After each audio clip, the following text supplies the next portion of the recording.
Կիև-Վաշինգտոն բանակցությունները փակուղի են մտել։ Լոնդոն այցին ընդառաջ Ուկրաինայի նախագահը հարցազրույց է տվել Բլումբերգին ուշադրություն հրավիրելով երկու առանցքային հիմնահարցի վրա, որոնց շուրջ չի ձևավորվել ընդհանուր դիրքորոշում։ Ըստ Զելենսկիի կա ամերիկյան, ռուսական եւ ուկրաինական տեսլական, չկա ընդհանուր դիրքորոշում տարածքի Դոնբասի վերաբերյալ։ Կիևն ու Վաշինգտոնը պայմանավորվածություն չունեն նաեւ երկրի անվտանգության երաշխիքների վերաբերյալ, նշել է Զելենսկին։ Ուկրաինայում ցանկանում են եւս մեկ առանցքային հարցի հստակ պատասխան ստանալ։ Ինչ են անելու Կիևի գործընկերները, եթե Ռուսաստանը վերսկսի պատերազմը։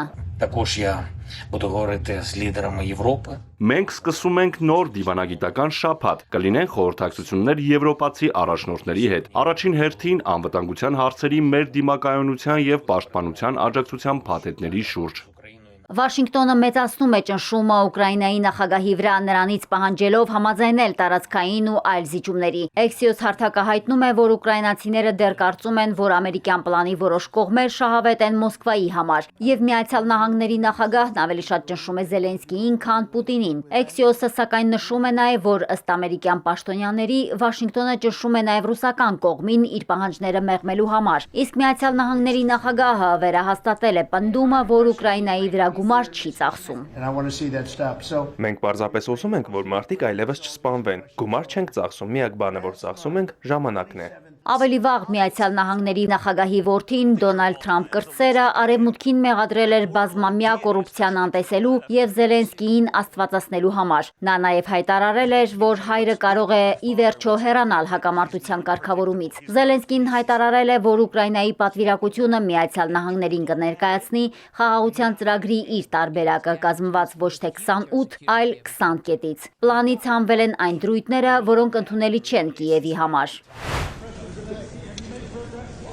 Զելենսկին մեկնել է Լոնդոն, բանակցությունը Մեծ Բրիտանիայի վարչապետի, Գերմանիայի կանցլերի ու Ֆրանսիայի նախագահի հետ էր։ Դաունինգ Սթրիթ 10-ում Եվրաերյակի հետ դրըմփակ հանդիպումը տևել է գրեթե 2.5 ժամ։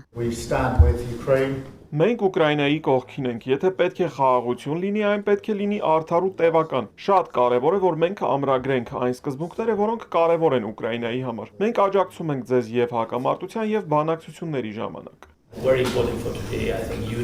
Շատ կարևոր է Ուկրաինայի ու Եվրոպայի միասնությունը, ինչպես նաև միաբանությունը Եվրոպայի, Ուկրաինայի ու ԱՄՆ-ի միջև։ Կան կետեր, որոնք չենք կարող կարգավորել առանց ամերիկացիների, եւ կան դրույթներ, որոնք պետք է լուծվեն եվրոպացիների մասնակցությամբ։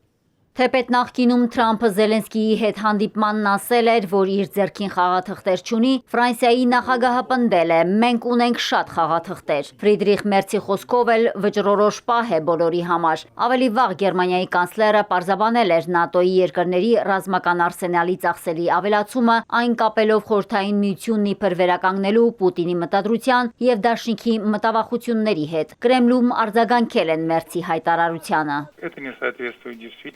Դա չի համապատասխանում իրականությանը։ Վլադիմիր Պուտինը չի ցանկանում վերականգնել ԽՍՀՄ, որովհետև դա անհնար է։ Նա այդ մասին բազմիցս է ասել։ Նման հայտարարություն անելը անհարգալից վերաբերմունք է ԱՊՀ երկրների մեր գործընկերների, դաշնակիցների հանդեպ։ Իսկ ՆԱՏՕ-ի վրա Ռուսաստանի իբր հարձակման մասին հայտարարությունը լիակատար հիմարություն է։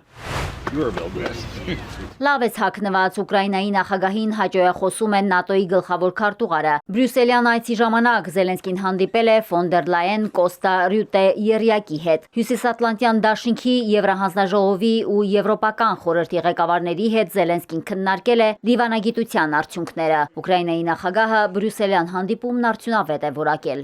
Մարիկ Օստանյան, Էպիկենտրոն։